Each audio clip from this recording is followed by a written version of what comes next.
Hey guys, I'm Urizi. This story is all about what if Naruto was assigned to Team 8. What if Naruto had been selected for a different team? What if he'd had a different mentor? Who would guess the consequences would be so large? Before we proceed with the story, please like and subscribe to this channel if you liked the video, and don't forget to check the description for the other works of the author if you liked the story. Let's start. Chapter 18, A Dangerous Pursuit. Tamari set as hard a pace as she could manage with Gaara as they tried to slip out of Konoha as quickly as possible. Just thinking about needing to slow down for Gaara had her suppressing hysterical laughter. She'd never had what you could call a normal family life. Her father treated his children like his personal soldiers, lives to be expended furthering his ambitions. Just thinking about her mother's fate drove that point home. Neither of her brothers were anything close to normal, but it said a lot that she had a closer relationship to the one that wore more makeup than she did. Her relationship with Gaara was normally built around fear. Fear of his anger. Fear of inciting his automatic defense to lash out. Fear of being hurt. Her first memory of him was that of a cute baby with strange eyes, but it wasn't until Gaara had killed her uncle that she really understood. The demon inside her brother ruled his existence. Only her loyalty as Asuna Kunoichi prevented her from actively hating her father for what he'd ordered Chosama to do to her brother, as well as to her mother. But that fear had also brought with it a sense of confidence. Sabaku no Gaara was simply unstoppable. In every mission that her team had performed, he'd never even been scratched. As long as she and Kankuro stayed on Gaara's good side, they shared in that strength.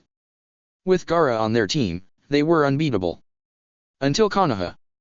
The first sign came during the second exam, with the manhandling they'd received from a small horde of fearless clones that overran their ambush as they waited for unsuspecting genin near the tower. There were so many, and they came so fast that the blonde one actually got his hands on Gaara before his sand lashed out and destroyed them all. She never thought she'd see anyone run their knuckles across his scalp like that. Even if he couldn't feel it through his armor of sand, the concept was simply ludicrous. But it was more like a glimpse of things to come. Her match had gone about as well as could be expected. She hadn't had to display any abilities someone couldn't guess from just seeing her battle fan. Kankuro being the odd man out and not having to fight was just a stroke of luck. Gaara's fight was actually the hardest. That weird kid in the green stretchy suit was incredibly fast, and for a while there Gaara hadn't been able to touch him. But eventually the kid had gotten winded and his sensei stopped the match before Gaara could kill him. That only made her brother angrier.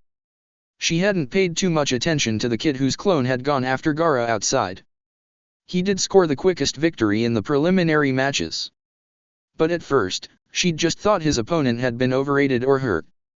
Now she wondered if her twinge of fear hadn't been caused by Gaara's lingering frustration. She was almost looking forward to Gaara's first match in the finals, hoping a little bloodshed would calm him down before they needed to use his other half. It wasn't like it really mattered how many he killed, they'd just as likely die in the attack anyway. She was not going to question the Kazekage's decision to turn on Konoha, and calming Gaara down was something she considered a very good cause. What she hadn't expected to see was her youngest brother getting beaten like an unwanted stepchild. This Uzumaki kid had obviously done his homework during the preceding month. He'd handled that Hyuga like he was nothing, and left him bleeding in the dirt. But she didn't expect to see someone ever fight Gaara so effectively. His attacks tied up most of Gaara's sand, making his automatic defense less and less effective. That swamp summoning jutsu had to have been Jonin level, and, with all of the clones he had created, she wondered if he was a ringer inserted into the test to take Gaara out. Had Konoha ferreted out their treacherous alliance with Otagaku? In any event, Uzumaki had really battered Gaara, right through the armor of sand, before her brother could reclaim most of his sand. He'd finally had to draw on Shukaku for a moment to even get some breathing room. Between that and maintaining his armor through that ferocious beating, Gaara's chakra reserves were depleted worse than she could ever remember. Aside from the surprises in the arena, the changes within herself were no less striking. She found she couldn't watch the match with the dispassionate gaze of a professional kunoichi. This was her youngest brother being battered left and right. This was her mother's last child getting punched so hard he was launched backward off his feet. It didn't matter if his demon made him a psychotic killer when he became angry. Or bored. He was still her blood. It was almost a relief when she felt the genjutsu start and the creepy bug guy tried to attack them. Watching helplessly galled her more than she wanted to admit. Leaping down into the arena before his bugs could catch her, she'd still been surprised to see Gaara so weak and disoriented. He had actually needed her help to stand up straight. He needed her. She tightened her grip around Gaara's shoulders as they leaped from a rooftop to the outer wall. Kankuro was on point, ready to unleash fully articulated hell on anyone that got in their way, but Konoha's defenders were concentrating on the people leaping into their village, not out. She almost stumbled in surprise when Gaara's hand tightened for a moment on her shoulder. She could sense that his chakra reserves were replenishing moment by moment. Hopefully his head would clear as well. They still had a mission to perform, one vital to the success of the attack. But with respect to Sabaku no Gaara, her fear of him was slowly being counterbalanced by fear for him. Shino was on point, since they were following the scent trails of his bugs. Hinata was right behind him, using her Byakugan to warn of any ambushes. Shikamaru trailed behind her, grumbling at the pace they set, while Naruto brought up the rear, along with half a dozen clones running interference. Normally, he'd have made more, but Shino reminded him that they didn't want to gather too much attention from unknown hostile forces. Not that it stopped him from dropping 20 or 30 clones every time a foreign shinobi even looked at them funny. The extra clones were instructed not to follow them, but to instead help Konoha's defenders. The scattered reports as they were dispelled painted an interesting picture. The Tsunagais were tough as hell, but the more numerous sound shinobi didn't seem to be quite as well trained. Taijutsu training aside, he never expected 30 of his clones to be able to disable a Jonin, even if they got extremely lucky. The first time it happened, he nearly stumbled when he received the memories. But he couldn't imagine them letting lower-ranked ninja operate alone. Well, even if they did act stupidly, including attacking Konoha like this, he'd still tell Kurenai-sensei about it. Her and Gai-sensei's efforts hadn't been wasted. After the second set of clones had been dispatched to help out a team of Chunin, Shikamaru dropped back for a moment and began talking to the clone in the center of the shifting formation. Naruto, just how many times can you do that before you start running low on chakra? The lazy genin asked. That clone and two others nearby turned their heads along with Naruto. His classmate's tone was thoughtful, but with an undercurrent of worry. I don't know, the clone replied. Naruto decided to let it do the talking, since it was the one Shikamaru addressed. You still can't gauge your own chakra? Shikamaru asked in a disgusted voice. Naruto frowned. His chakra control wasn't that bad. A stray kunai nicked the clone, dispelling it. Receiving its memories, Naruto knew it was just as annoyed as he was by the implication. Turning, he saw another pitched battle between two sound ninjas and an umbu with long purple hair and a cat mask. Kage Bunshin no Jutsu. He snarled and 30 clones appeared in his wake, immediately vectoring towards the melee. He turned toward Shikamaru, who was now looking over his shoulder at him. No, it just didn't drain me enough to notice, he said sarcastically. Shikamaru grunted something under his breath that Naruto didn't really want to hear and moved back up in the formation. When they left the stadium, Shino told him to be ready to immobilize any dangerous enemies and he'd acquiesced to that role with a shrug and a wave. Naruto figured he found this whole situation to be too troublesome for words. Uzuki Yuga landed a solid kick right on the sound ninja's forehead protector, dropping him like a rock. Spinning towards his partner, she brought her sword around in a wheel cut that had him leaping backwards to avoid evisceration. Striding forward in a deep stance, she was just beginning her follow-up attack when the scrape of metal on stone warned her that the first ninja was only faking. She was pivoting back toward the threat when a third ninja slammed into her, knocking her off her feet. Striking the roof knocked her umbu mask slightly askew, so she only got a glimpse of the blonde-haired enemy's face before he exploded into a cloud of smoke. An instant later, the wedge of nearly solid sound waves that passed through the Kage Bunshin slammed into the roof just past her head, sending fragments of clay tiles flying through the air. Yuga rolled to her feet, blade up in a defensive posture, but found both of her opponents fully occupied by over a dozen clones each. The green-clad genin were displaying some impressive taijutsu skills, each one dodging like crazy to avoid being disrupted. At first glance she had no idea which one was the real one, but she'd take any help she could get. Bringing up her blade for a lunge, she closed in on the one who'd been faking before. He evidently saw her coming out of the corner of his eye, because he spun to avoid the attack, raising the shiny metal devices on his wrists. Only to have two of the clones kick the backs of his knees, pitching him forward to be neatly impaled on her blade. He dropped to his knees, vomiting blood, and slowly toppled backward off her sword. The other sound ninja was taking a beating from the clones, but managed to dispel 6 of them. He didn't see Yuga's leaping strike before it was too late. Turning to the clones, she took a deep breath. "Thanks, but who are you?" Most of the clones were warily scanning the rooftops around them, but one in the middle folded his arms and announced, in a deep growling voice, "We are Legion." The 2 clones nearest to the speaker both turned to look at him. He shrugged. The one on the left smacked the back of his head and he disappeared in a cloud of smoke. The one on the right just shook his head. "Sorry, Umbu-san. We're clones of Uzumaki Naruto. He assigned us to help you for as long as we last." Yuga blinked. "You're all clones. Then where is he?" "Chasing the Kazekage's children," the clone answered sourly. The Umbu prowled around the edges of an elaborate chakra barrier that had been erected on top of one of the arena buildings. The Hokage and the man who'd been disguised as the Kazekage were both inside, but they had no way through the deadly energy. The only success they'd experienced was when that odd wave of chakra had washed over the roof. The barrier had fluctuated for a moment, thinning out in some areas. A single hole large enough for a person had appeared, but only for a split second. Only one shinobi had been quick enough and near enough to exploit that weakness, one of Ibuki's Chunin wearing a proctor uniform. Now the Hokage wasn't alone, but it wasn't enough. Especially since they could now see that his attacker was none other than Orochimaru, his former student. Some Umbu had already gone through the interior of the building, seeking to break through the roof from below. However, the barrier had reinforced the roof substrate with that same deadly energy, which had almost killed the first one to attempt a jutsu to breach it. The Umbu stationed at the arena were left to prowl around the edge of the barrier like restless wolves, looking for any sign of weakness. The few enemies still within the arena were being dealt with by Konoha Genin, Chunin, and a couple of Jonin. To make things worse for the treacherous enemy, many visiting dignitaries had their own contingents of bodyguards. None of them were very happy about being put to sleep. No, the Hokage's need was greater.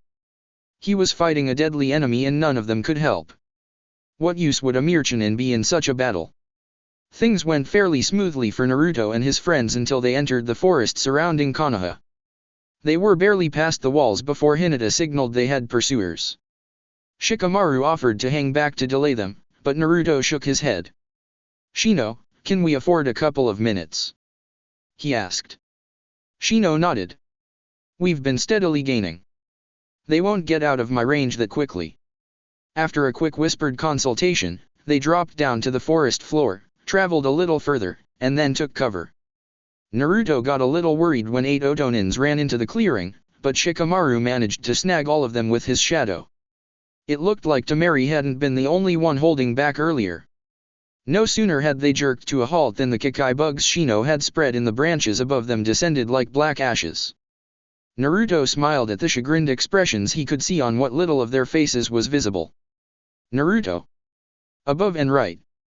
Hinata's voice snapped like a whip crack. Her normal hesitancy and manners were nowhere to be found. Naruto and his remaining clones were moving before what she'd said even registered. One of Shino's kamas deflected a thrown kunai right before it pierced Shikamaru's head, but a 9th sound ninja was hurtling down out of the canopy behind it. 2 of Naruto's clones were dispelled in midair, not even slowing the man down. But they'd distracted him just enough for Naruto himself to get a clear shot. His leaping uppercut slammed into the underside of the man's jaw before his feet even touched the ground. His head snapped back as his momentum reversed itself. Naruto channeled his body's rotation into a spinning back kick that drove his heel into the ribcage of the already rising shinobi. There were multiple cracks as the man catapulted backward. His flight was stopped by the tree trunk he impacted with a dull thud. He crumpled to the ground and did not move. Naruto landed in a deep crouch, his feet kicking up dust as he finished his spinning motion. He wondered what Lee would think of his version of Konoha Senpyu. One glance at his target and he was pretty sure he wouldn't be moving anytime soon. Looking back at the rest of the enemy, he saw that Shikamaru hadn't flinched or released any of his victims. Each of them had Kikai bugs crawling across their heads and shoulders, and none of them could even move as long as they were held by Shikamaru's Kagemana no Jutsu. Within 30 seconds of the start of the ambush, they were trembling. At 45 seconds their eyes rolled back in their heads and they slumped in place. Shikamaru released his shadow bind and they collapsed bonelessly to the forest floor. They won't be capable of movement today without medical assistance, Shino said as he recalled his bugs. But they may hold information valuable to Konoha. We should resume our pursuit. Shikamaru shook his head when Hinata offered him the small packet of pills and canteen she fished out of her bag. He sighed as they took to the trees again. That was less troublesome than it should have been, he muttered. But now they will expect us to do things like this all the time and that is even more troublesome. Naruto snorted. It was nice to see someone keeping their perspective on things. The Sandaime paused to catch his breath. The black uniform he wore under his formal robes seemed to fit a little looser every day, but at least the metal arm guards and kabuto protecting his head were still secure. He'd been able to stop the resurrection of his successor, but Orochimaru had still successfully summoned the first and second Hokages. But just as he had been about to insert the tagged kunai that would bind them to his service, the entire barrier rang like a great bell, going from dark purple to blood red for an instant. In a flash, a blur he barely recognized as Ibiki's newest apprentice managed to breach the barrier. More importantly, his senbon ripped through the prepared tags dangling from the kunai in Orochimaru's hands. Sarutobi's most disappointing student was momentarily caught off guard, but the rage visible on his face when he realized what had happened was gratifying. Sarutobi launched the jutsu he'd been building up the chakra for as the boy leaped clear. A grand fireball forced the snake Sunin to leap back as well, but the motionless bodies burned to ash. The old man turned to look at his former student. The second greatest regret of the Sandaime's life was allowing Orochimaru to flee Konoha when his crimes were exposed. Some part of him still remembered the boy he had trained, but it died a little more every time rumors of new atrocities reached his ears. The murder and impersonation of the Kazekage was merely the latest, and now he threatened the village Sarutobi loved. "Stay clear of this," he murmured to Haku. A strange boy, but one he was glad he'd taken a chance on. "I will not allow you to be harmed, Hokage-sama," Haku whispered. "Your life will not end before mine." The air chilled around the Chunin as the moisture within the air crystallized.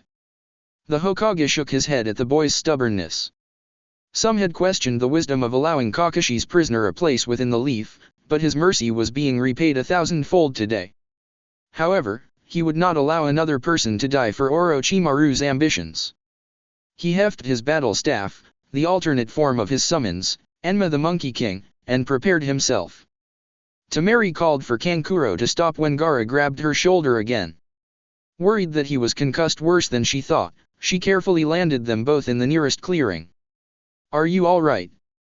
she asked in an urgent whisper. Get away," Gaara murmured. "What?" she asked. She wondered if it was already starting. "Get away," Gaara screamed, roughly shoving her aside. She stumbled back, almost dropping her fan. Then she noticed the shadows landing on the tree limbs overhead, almost obscured by the greenery. "Mother wants blood," Gaara rasped, holding his head. Temari edged away from the clearing, following Kankuro.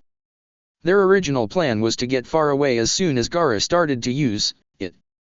Now she was not as assured of Gaara's invincibility. She shook her head when Kankuro tugged on her sleeve. Naruto frowned as he watched Gaara's brother and sister move away from him. Even if they were enemies, it bothered him that they seemed ready to abandon him. He thought again about Hinata's guesses as to why Sabaku no Gaara was so bloodthirsty and shivered a little. To be totally alone, with absolutely no one precious to him?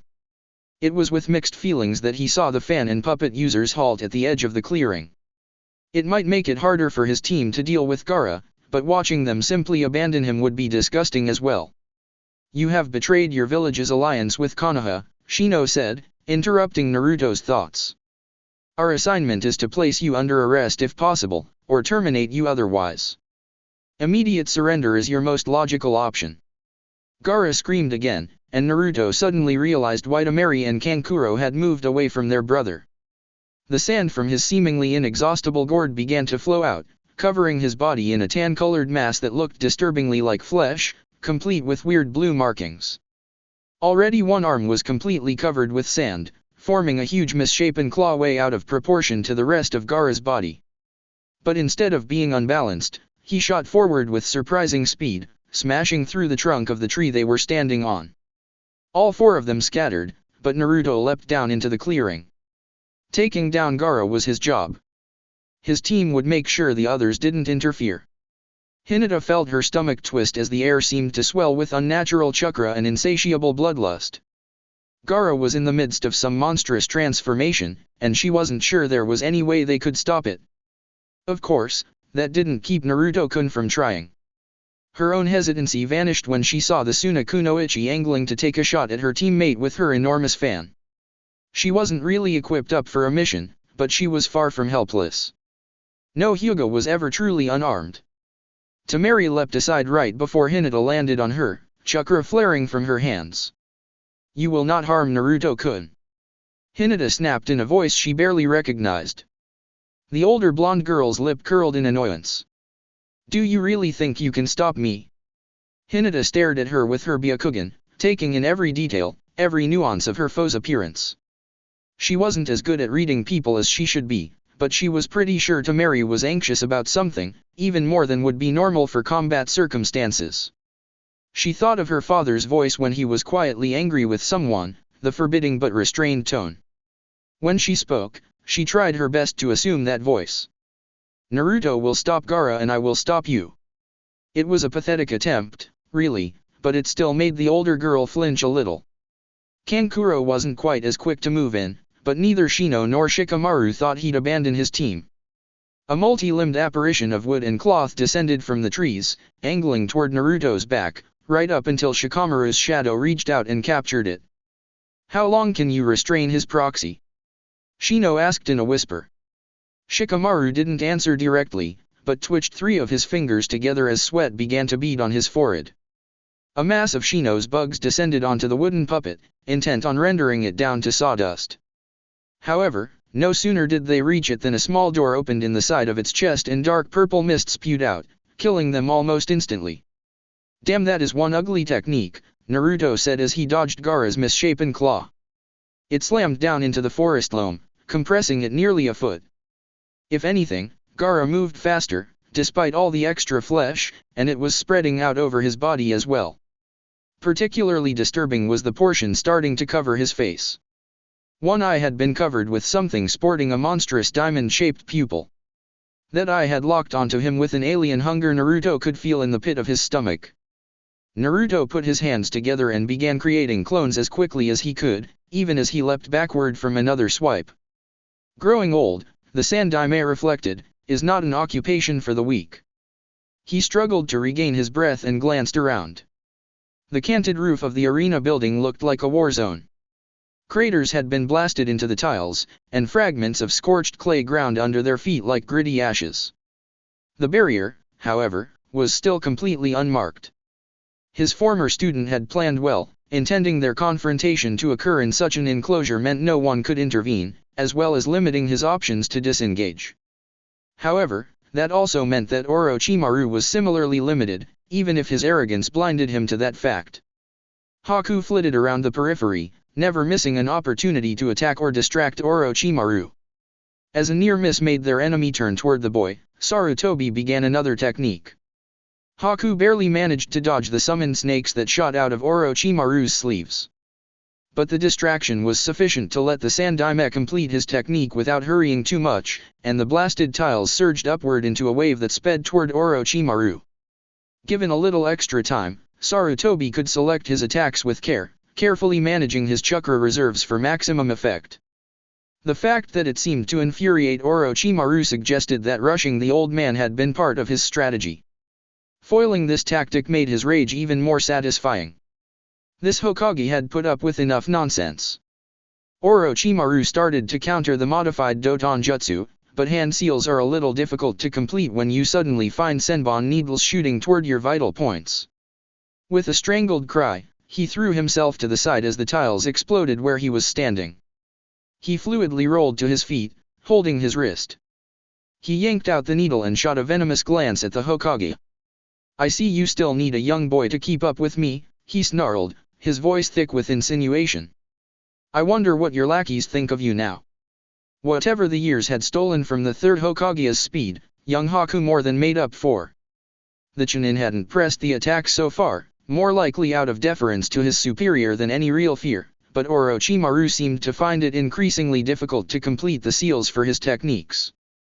The confined nature of the conflict also limited his ability to complete a technique from cover. But now, icy needles crystallized out of midair around the Chunin and shot toward the sun in almost too fast to see. In a flash, he was riddled with senbon, falling to the ground with his breathing and heart stopped, only to dissolve into a mass of mud as the substitution technique expired. Orochimaru emerged from a crater in the tiled roof behind them. With a growl of frustration he drew a straight-blade sword from his own mouth and charged directly toward Haku. His speed was such that Sarutobi had to push himself to block the strike with his battle staff. "That blade is poisoned," Enma growled, opening an eye between Sarutobi's hands. Orochimaru's swordsmanship was much better than Sarutobi remembered, but that was hardly surprising given the time that had passed. The scowling snake Sunin launched a combination of cuts that Sarutobi barely managed to block, though he was forced backward several steps. Haku circled warily, careful to stay out of the blade's reach. His hands blurred together in a series of seals, executed with speed that Sarutobi found surprising in someone so young. With Enma helping, the third blocked a wheel cut with enough force to stagger his foe, and then went on the offensive. Sarutobi ignored the chill in the air that made his facial skin tighten as his young ally formed a dome of ice mirrors around them. A barrier within the barrier, and Orochimaru directly in the middle. Naruto dodged another clumsy but terrifyingly fast lunge from Sabaku no Gaara as he distributed autonomous clones all around the clearing. They'd been useful against Orochimaru, so he hoped they'd work here as well. Even as he prepared, more and more sand flowed over Gaara's body, further transforming him into something out of an expired milk nightmare. One great golden eye rolled crazily in the socket as the misshapen creature flailed around the clearing, smashing anything between it and Naruto. The blonde couldn't help but stare as the monstrous form grew larger by the second. For a moment, Naruto wondered if the missing nins he'd killed had looked at him the same way. He shook his head and leapt to the side as Hinata shouted a warning. There was enough danger here without distracting his friends by acting stupid. For a moment, he wondered how she knew which one was him. Then it hit him. He was the only one making more clones. Idiot. The next batch all mimicked the seals the next time he did Kagebunshin. Gaara screamed his frustration in a voice loud enough to shake leaves from the trees. He swept his misshapen arm in a circle and the claw of sand detached, shooting out toward Hinata. The nearest clones were only beginning to react when she backflipped out of the way, letting the sand smack harmlessly into the bole of a massive tree. Naruto didn't even have to tell his clones to attack. Hinata was growing increasingly frustrated with her opponent. Temari obviously had extensive training as a distance fighter, and used every bit of that training to maintain the distance between them. In a long-range fight, her Gyuken was practically useless. Of course, it wasn't all one-sided. Hinata's agility, honed by hours and hours of training, made it almost impossible for Temari to catch her with one of her wind blasts. Unlike her earlier battle with Tenten, now Temari was fighting in a heavily forested area and the Hyuga always had cover available. But Hinata was never so glad of her Hyuga heritage when, right after shouting a warning to Naruto-kun, her eyes helped her track and avoid the sand Gaara had hurled at her. She swallowed heavily when she saw it smash the bark from the tree it struck. "You kids are going to get killed if you stick around," Temari shouted at her. Hinata's ears weren't as well trained as her eyes, but, mixed in with the sincerity in the kunoichi's voice, she thought she detected undercurrents of fear and anxiety as well. "I am a kunoichi of the leaf," Hinata announced in a chilly formal tone. "My sensei has ordered my team to apprehend yours. We will succeed." She hoped the nearby clones were watching. She wouldn't let her team down again. Shikamaru was mostly conserving his chakra. This was something he had a lot of practice doing. Sometimes he'd spend entire days just conserving his chakra. But that didn't stop him from flicking out his shadow every so often to trip up that freaky puppet. After watching the damn thing spew out a cloud of poison gas, neither he nor Shino were eager to get too close to the thing. The Aburame was pretty adamant about shutting down the puppet master though. He could have sworn the boy was looking to avenge his dead bugs, if the idea wasn't patently absurd. Shino and the puppet were dancing around, leaping from branch to branch, in an exercise that looked far too troublesome for him to join. He knew without guessing that it was just a distraction while Shino's bugs closed in on the puppet master. On the other hand, they'd also tipped their hand a little on the balcony. A wave of angry Kakai bugs tended to make an impression on people. If Kankuro and Tamari hadn't been obviously set to jump the instant that Genjutsu swept the stadium, the bugs might have caught them before they cleared the railing and forestalled this whole troublesome mess. Of course, watching Gaara continue to change out of the corner of his eye, Shikamaru wondered if chasing him out here might have been less of a pain than dealing with him back in Konoha. Despite just missing them, Shino's attack had obviously given Kankuro some warning of what to expect. The puppet user seemed to be moving around a lot himself. Maybe he was keeping an eye out for more bugs. Shikamaru ducked as the puppet suddenly whirled away from Shino and launched a spring-propelled spike right at his head. "Maybe I'd better pay more attention," Shikamaru said with a grunt as he edged away from the melee, looking for any sign of the puppet master. How troublesome! Clones poured out of the trees, swarming toward the steadily growing monster that was Sabaku no Gaara. The body of the Kazekage's son wasn't really visible within the huge mass of sand that was already as tall as the Hokage's tower, but that didn't stop the whole thing from flailing around like a wild animal, knocking down trees in an ever-widening radius. Even weirder were the high-pitched cries echoing from within the mass of sand. The occasional yips didn't sound even remotely human, more like a raccoon or a tanuki. The damn thing looked more and more like one of those odd little raccoon dogs. It was so weird it was almost funny. But that didn't stop it from obliterating the first row of clones to reach it. Naruto ignored the memories of incredible pressure as they expired and circled around behind the monstrosity. 8 kunai with explosive tags made a neat circle as they embedded in the behemoth's back. The massive explosion when they triggered made the still expanding sand tanuki stumble forward, but the crater left in the creature's back was already filling in before Naruto's eyes. A tail almost as large as his apartment building swept out and crushed the trunk of the tree where Naruto was perched. The surprised genin was pitched forward, along with several tons of tree. Some hastily created clones were able to hurl him free of the falling debris. Right into the grasp of the sand demon's left forepaw. Hinata screamed when she saw Naruto caught and crushed within Gaara's paw. From the way the clones had acted to save that particular one, she knew it was the real Naruto. Tamari obviously wasn't a kunoichi to ignore golden opportunities, because her wind blast caught the distracted Hyuga and slammed her into a tree trunk. Stunned by what she'd seen as much as by the impact, Hinata struggled to her hands and knees as the sand girl moved in to finish her off. A large hunk of wood slammed into the puppet, knocking it off balance and giving Shikamaru time to jump clear. Shino dropped down from above, one of his kama held in both hands, poised to swing down and do as much damage as possible to the wooden puppet while it was off balance. A spike emerged from the puppet's back, shooting out to impale the Aburame. Shino's kama fell from his suddenly lax fingers and stuck in the tree limb with a muted thump. Naruto barely had time to take a breath before the paw closed. As the chakra-controlled sand of Gaara's new body flowed around him, a flash of inspiration struck.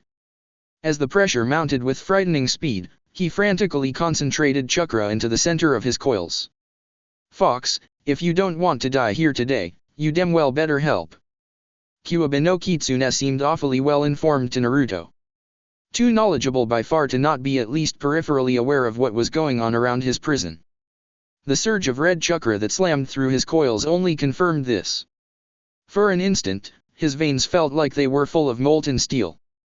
Naruto couldn't help but scream as he released the technique, even if sand did start to pour into his mouth. Tamari pulled out a kunai as the stunned kunoichi crawled around a tree in a pathetic attempt to avoid her fate. She didn't relish killing, but orders were orders, and her brother. She shook her head and stepped around the trunk. The Hyuga girl was still on all fours. For someone her teammates had defended so fiercely as not being weak, she sure hadn't shown much strength. She shook her head and steeled herself for what she had to do. And then she heard the thing her brother had turned into let out a shrill scream as its left arm exploded. Tamari's eyes widened as sand rained down all across the forest. The defeated Hyuga at her feet disappeared in a puff of vapor and Hyuga Hinata came charging down the tree trunk, her left hand spearing out in a Jiyuken strike. Kankuro grinned under his face paint. One down and one to go. His fingers twitched and one of Karaso's segmented arms looped out, reaching for his other victim. Then the impaled genin on Karaso's back, who looked like a fitting trophy, exploded into a mass of bugs that immediately began burrowing into Kankuro's pride and joy.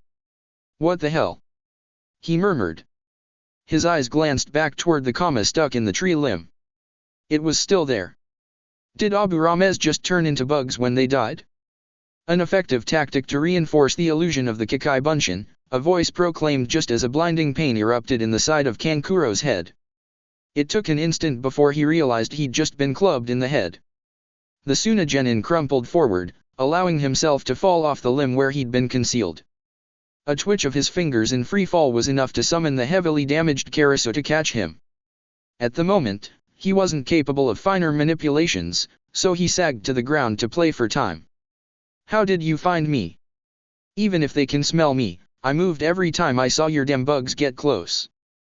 You are correct in that my allies can track you by scent, the creepy bastard said as he cautiously moved in. However, the bugs within my body are more than capable of tracking that scent as well, and I can move somewhat faster when the situation calls for it. The lazy bastard that fought Tamari landed next to the creepy one and handed him the kama. Loaning a weapon to your Bunshin was smart, Kankuro admitted as his vision began to clear. Creepy or not, that bastard hit harder than Tamari at her time of the month. When I saw it was solid, I thought I had you. Kankuro blinked away the last of the double images. Just like you think you have me, he said as he dropped the smoke bomb he'd palmed. The Hokage ducked under a strike that would otherwise have decapitated him. He was starting to wonder if going hand to hand with his much younger student was such a good idea. He was off balance to parry Orochimaru's follow-up backhand cut, but a Senbon needle forestalled the attack by protruding from the rogue ninja's elbow. Haku was flashing from mirror to mirror faster than the eye could see, peppering Orochimaru with throwing needles every time he had a clear shot. It was a major distraction, and just enough to keep them on an even footing. Even as Orochimaru yanked out the needle with a snarl, Sarutobi brought Inma's staff form around at knee level. The snake summoner, his attention momentarily on the supremely annoying Chunin, was an instant too slow dodging backward. With a crunch of bone, he was swept off his feet, sword flying into the air as he landed in a crumpled heap near the edge of the ice mirrors. Sarutobi drew in a ragged breath as he looked around, wary for substitution techniques or other tricks. Orochimaru let out a low groan, but did nothing else. Slowly the old man approached his former student. Naruto spat out the sodden sand as he tumbled through the air. He hadn't expected that to work so well, but he guessed the way the sand wrapped around him magnified the effect of the pulse. Opening his eyes to orient himself, he saw a flash of red atop the beige juggernaut. It was Gaara's hair. The upper half of his body was sticking out of the sand demon's forehead like some kind of reversed pimple. He looked to be dead or asleep, but he was pretty sure Gaara being dead would kill the demon too. So why was he asleep? The rapidly approaching ground jolted him out of his thoughts. He quickly formed another batch of clones, finally beginning to feel a little drained after the countless hordes he'd created, not to mention 2 full-strength chakra pulses. He wondered briefly if this was how everyone else felt all of the time. Why does almost getting killed make me so thoughtful? Naruto wondered as a clone grabbed the sleeve of his jacket and hurled him toward another clone. Gaara! A voice screamed from below. Naruto's head pivoted even as another clone caught him and hurled him toward the others waiting on a tree trunk. The blonde Suna Kunoichi ran out into the clearing, ignoring the sand still raining down from the explosion. She stopped and swung her fan behind her, blasting a wind attack back the way she'd come.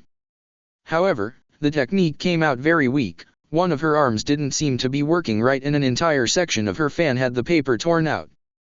Then he saw Hinata emerge from the trees, rolling to the side to avoid the attack. She was sweating and breathing heavily, but her eyes were hard as diamonds. Naruto didn't think he'd ever been so proud to be her teammate. Naruto shook his head to clear it as he landed on the side of a tree trunk, hanging there by the chakra in his hands and feet. With them fighting this close to Gaara, he needed to end this quickly. Naruto ran down the bole of the ancient tree, letting gravity accelerate him even more. He saw Shino and Shikamaru chasing a battered wooden puppet out of the corner of his eye, but their presence here only hardened his resolve. The sand demon's wails were trailing off, only to be replaced by shrieks of rage. Behind him, Naruto heard Temari shouting as some of his peripheral clones were drawn into the running battle between her and Hinata. The memories he received as they were dispersed made his stomach hurt. The anguish on the girl's face bothered him, but it wouldn't stop him from killing her brother. Sarutobi stared down at the man who'd once been his hope for the future of Konoha. But that was a long time ago, and now he'd become more of a nightmare. "Are you going to gloat now, old man?" Orochimaru demanded with a sibilant rasp. The bones protruding from his shattered legs were a sickening sight, but a relief as well. He wasn't sure how much longer he could have kept up with him. "I take no pleasure in this," Sarutobi murmured as he hefted his staff. His former student appeared to have also suffered spinal damage from his landing. His left arm was outstretched at his side, only the fingertips twitching. For a moment he considered just taking him prisoner, but he ruthlessly crushed the thought. As long as that genius brain was alive, Orochimaru would be a deadly threat. He raised his battle staff. At least he could give his greatest failure a quick end. An eye popped open on the staff between his hands. "Look out behind you!" Enma shouted. Sarutobi spun. Orochimaru's sword wrenched itself free of the tiles where it had landed and hurtled through the air at him. His eyes barely had time to see this before the view was blocked. Haku was now standing between him and Poisoned Blade. When Naruto reached the forest floor, he switched to horizontal travel without slowing. Once he was no longer flirting with freefall, a quick thump to his weight releases sped him up until the greenery at the edges of his vision blurred. He could feel his other chakra, still agitated from the chakra pulse, surging through his coils, seeking release. His fists trembled with a desire to punish Gaara, to beat him senseless for threatening his village, his friends. The reddish tint sliding across his eyes, even as his sense of smell became even more acute, scared Naruto almost as badly as the monster in front of him. The demon inside him was something he could never escape. Gritting his teeth as he closed in on the screaming monster, he forced the red chakra down into his feet, away from his head. Naruto could tell his prisoner didn't like that one bit, and the chakra surged even harder for a moment. But he had more important things to worry about, because he was now running up the side of the giant sand tanuki's ankle, using the extra chakra to maintain traction. The red chakra was actually helping, because he noticed that the sand seemed to absorb a lot more chakra than was normally required to maintain contact on a vertical surface. He hoped he could move quickly enough to reach Gaara before the sand grabbed him.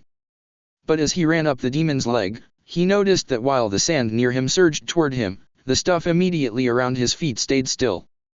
Still, the sand farther away was reacting to his intrusion, rearing up and arcing forward to crush him like a bug. He poured on the speed as he climbed the bulging torso, past the arm that was still reforming even as it ponderously swung down at him. Naruto changed direction with a sharpness only someone gluing themselves down with chakra could manage, angling toward the opposite shoulder. The whole world seemed to shudder as the demon's arm slammed into its own stomach, yards behind the charging genin. Even as the demon yowled at ear-splitting volumes, Naruto saw the sand ahead of him rearing up like a wave. The sand tsunami crashed down across the monster's chest, but Naruto had changed directions again. He was breathing so hard he couldn't hear anything else, but he finally made it onto the demon's shoulder. But the closer he came to the demon's head, the quicker it seemed to react.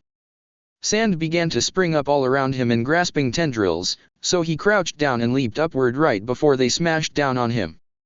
Naruto's awkward and hasty jump got him clear of the trap, but now he was airborne and helpless. However, he was also very close to his objective.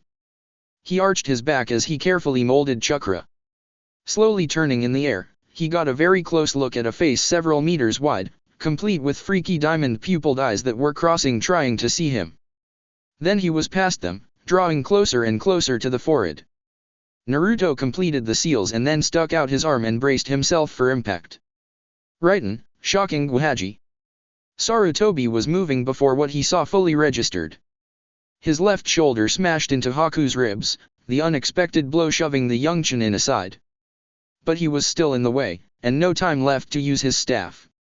Moving with a precision he thought he'd lost a decade ago, the Sandaime Hokage brought his right arm up in a picture-perfect inside forearm block just as the sword reached him. Sparks flew from the metal bracer as the poisoned blade was diverted to the side. The metal was heavily scored, but the attack had missed. "So noble, even to the end," a voice said behind him, dripping with scorn. He spun to see Orochimaru standing behind him on two perfectly fine legs, swinging the sword he had just caught at the Hokage's head. Fooled by a simple henge, he thought in disgust. With Enma in his left hand, there was no chance of bringing the staff around in time. He got his forearm up in time to block, but this time the blade bit into the damaged metal. He barely felt the cut as the blade pierced the sleeve of his uniform, but the burning agony as the poison seeped into his veins made him gasp. "You're dead already, old man," Orochimaru sneered. "No."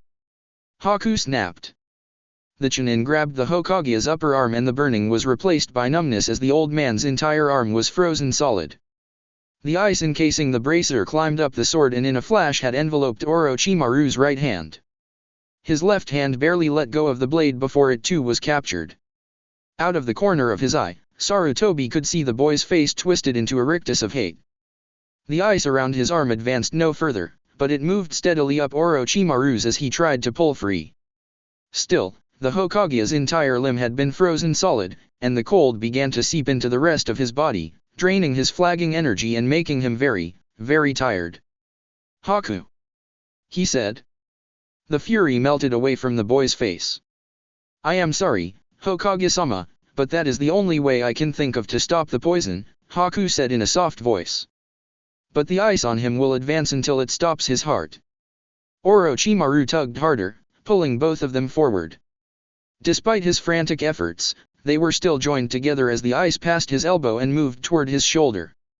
"Let me go, you freak," he hissed. "For attacking my Hokage, you will die," Haku said, his soft voice as implacable as any Sarutobi could remember. With a snarl of frustration, Orochimaru raised his free hand and smashed it down on his frozen forearm. It shattered into grisly chunks, as did the sword. The snake summoner leapt back as the barrier suddenly flickered and died. Four shadowy figures leapt in from the corners as the Umbu just started moving. Haku moved to guard the Hokage, who was sinking to his knees and beginning to shake, but all four of them converged on Orochimaru. Sarutobi lost sight of them as the Umbu moved in. He thought he saw them leap away with Umbu in pursuit, but his vision was getting cloudy. He blinked as one of the masked shinobi angrily demanded that Haku explain himself. "The arm was poisoned," the Hokage said in a shaky voice. "Orochimaru wouldn't use any venom that has an antidote." He coughed and shivered again. "It will have to come off." The day seemed to be getting darker, but Sarutobi knew better. He hoped things were going better elsewhere in the village he loved. If the situation wasn't so deadly, Naruto would have laughed out loud. Sabaku no Gara, demon container and terror of the sands, was now wide awake. To go with his wide eyes, his short red hair was now standing completely on end. It was even worse than Hinata's had been, that time they'd sparred. Of course, Naruto had a clear view of this since one arm was wrapped tightly around Gaara's shoulders and the other was holding a kunai up to his right eyeball. Despairing wails from the demon below them nearly shattered his eardrums, but they also told him that waking up Gaara had been a smart move. The mass of sand below them seemed to be softening, losing cohesion, even as it reared up to crush the green-clad genin. His legs were already enveloped. "Don't even think about it," Naruto snapped. "Unless you think you can kill me before I push this through your eye." No sand there to stop it. It was a calculated risk. He wasn't sure that even the threat of instant death would deter the crazy Jinchuriki. But the sand stopped rising, for the moment at least. He could also feel the mass below them trembling as the demon let out a mournful sigh, at a deafening volume. What he wasn't prepared for was Gaara's dark-ringed eyes to focus past the kunai and lock onto his own. "Why haven't you killed me?" he asked in an eerily calm voice. "My existence has no meaning." The utterly emotionless way the question was asked made Naruto's stomach turn over. He remembered Hinata wondering what it would be like if he'd been raised with no one who cared about him, no one precious to him. If he'd been raised as a weapon, like it seems Gaara was. For an instant, Naruto was struck by a thunderbolt of déjà vu. This was not right. He remembered sitting by Hinata's bed at the hospital, hearing her describe her family. This was wrong and he had to fix it. Somehow. The sand was still losing cohesion, but Naruto was more concerned about Gaara. The empty teal eyes were looking past the kunai, focusing on him now. If he decided that Naruto lacked the will to kill him. Naruto blinked as he received the memories of another clone. This one had been helping Hinata with the fan user, Tamari, the one Sensei's dossier identified as Gaara's sister. His clone had been caught on the edge of a wind blast, but before he dispersed, he'd gotten a good look at the kunoichi. She was trying desperately to get past Hinata and into the clearing, even though she moved like she'd taken more than a couple of Gyuken hits. Even as he saw Gaara's eyes take on a calculating look, Naruto scowled and snapped, "Idiot." Gaara blinked. "You say your existence has no meaning." Naruto snarled, "Then why the hell are your brother and sister trying so hard to save you?" The look on Gaara's face was so bewildered that Naruto felt a little sick inside, but he didn't let that show on his face. "Your sister can't even move one of her arms and she's still trying to get past my teammate." He grimaced. "She's crying and screaming your name, you idiot. And your brother is facing 2-to-1 odds as well. Maybe you don't think your existence has any meaning, but they sure as hell do. And they're going to get killed if we keep this up much longer." The Tsunagenin, whose hair was finally returning to normal, leaned forward, totally ignoring Naruto's kunai. "She's crying?" he asked, his hollow voice a little less remote than before. "She never cries." "Well, she is now," Naruto snapped, pulling back the kunai before the oblivious demon container hurt himself. "She obviously cares about what happens to you, even if you don't. Are you going to get her killed?"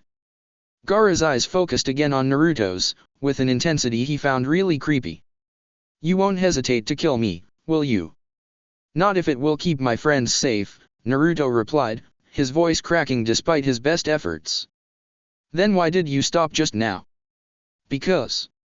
Naruto's voice trailed off. "Because you're like me. Or what I'd be like if I didn't have my friends. One of them pointed that out to me.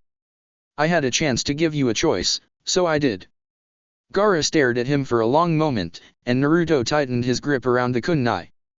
Then the Tsunagenin slowly nodded.